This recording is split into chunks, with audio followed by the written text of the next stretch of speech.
Hello and welcome. This next little series you're about to see is from my original Forbidden Fruit series, and I have taken clips of certain subjects and I'm going to be re-releasing it. Big shout out of thank you to Chris. This man is the reason why you are able to watch this video. He helped get a battery for my off-grid bus, and that's how I have power to be able to do this right now. So big thank you to Chris. Also, big thank you to Brian and Jonah. And here is the CYA disclaimers that I have to show. This video is about giants and giants in our recorded history and art and myths. Reports of giants are worldwide, all throughout history, and I want to share with you some not so well known stories. Here we go. This gentleman here from this video created a collection, wonderful collection of pictures that really help illustrate scale in art. And I took art history and art appreciation and all of that when I was an art major in college. And one thing they tried to tell you is, oh yeah, they made the people bigger because they were more important. All over the world, all throughout history, bullshit. No. They very often drew them and depicted them the actual size they were. And I do think they got that big. And in more recent times, the more common variety that we see in lore in the last few hundred years would be just the ones that are a little bit taller than us. So this is a document from the British Library. It was online and it's about the Bartholomew Fair in 1721. But I find it really interesting because look at the people. You have two different sizes of people. And that's not just because one group is more important than the other. Even in the performers, there's two different sizes. And if you look carefully, they are not children. Because it does show children in here. These people are not all children. And here's another illustration with two different sizes of people. And if you start to look at art, especially a lot of ancient art, even up to a few hundred years ago, you see this a lot. But I'm trying to concentrate within the last few hundred years. So, do we have these in modern times? Absolutely. And you'll find tons of pictures. Here's a giant here, and these small people are standing here on the bench, and then the giant's here, and then the regular people are all a little below the giant's shoulder. And here's another one from Delhi, 1903. It's a giant that is 7'9". But the thing is, we have this architecture all over the world that has the doors that are the size for these guys, not for modern humans.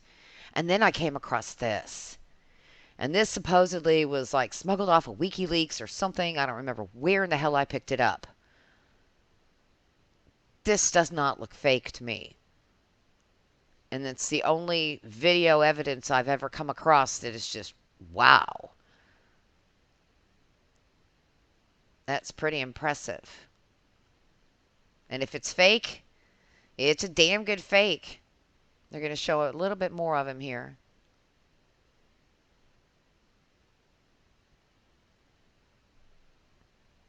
I mean, you can see the muscles move, the skin ripple. That can't be a suit.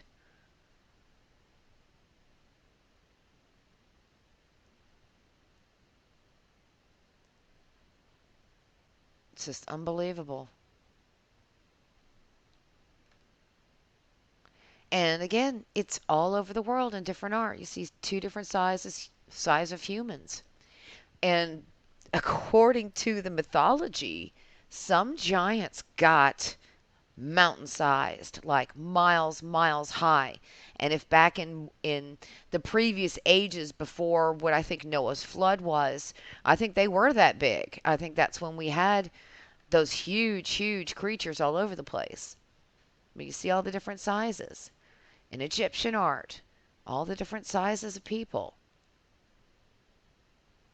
And then I wanted to take a look at some of these older illustrations. This is from 1738. If you look down here at the bottom at the people here, That's not a child. See, some of these are children, like way back in there, but that's not a child. That's not a child. And then you see smaller people with even smaller children and bigger people. If this lady is closer, the one in the foreground in the middle, if she's closer, she should be larger. These people knew about proportion. So we have two different sizes of people. We have the smaller people with children.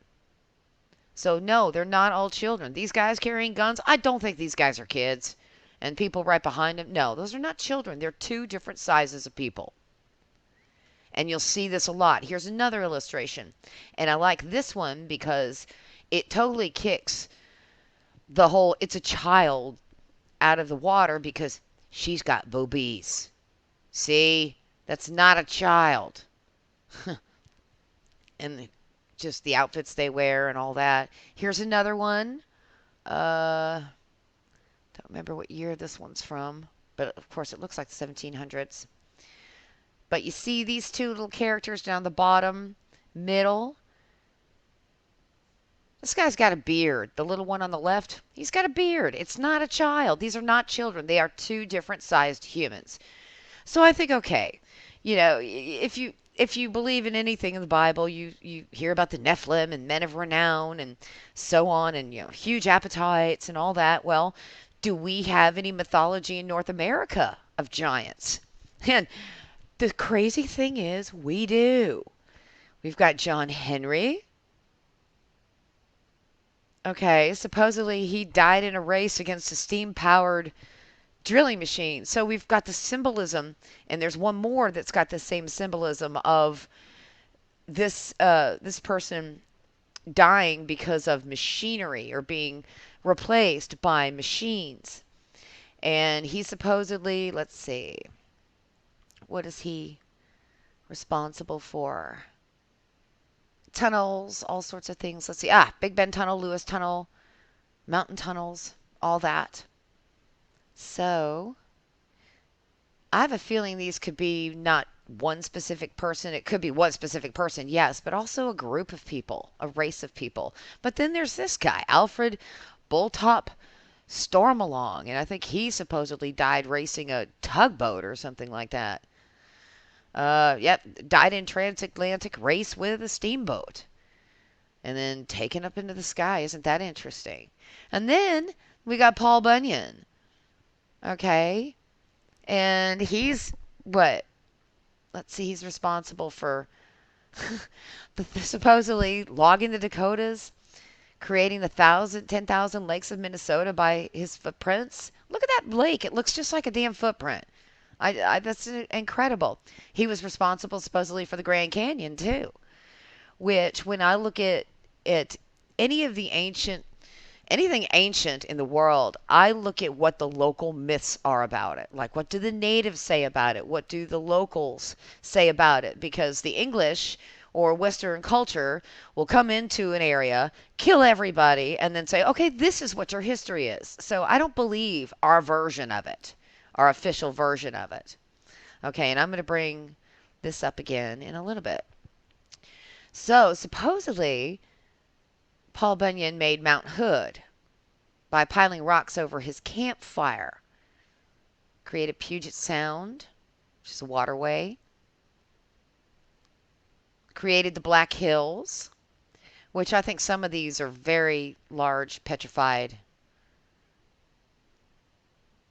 Well, that looks like some really ancient rockwork and very high tech.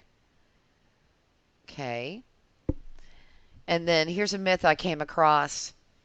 This mountain has never been visited by either whites or Indians. The latter assert that it is inhabited by a race of beings of a different species who are cannibals and whom they hold in great dread. Other stories recorded tell of strange encounters. Sometimes people would hear 3 whistles and soon stones would begin to hit their lodges. Then they knew that the giants were coming. This is universal on the face of this planet, on the face of the earth. There are so many myths of giants, it's not even funny. And there's a lot of myths about cannibalism, but I think that that could have come about not just from true evil, but come about after times of great apocalypse where there was nothing else to eat and people were trying to survive extremely barbarically. And then came across this one, a giant named Catorce. I think it's Catorce. I'm not very good.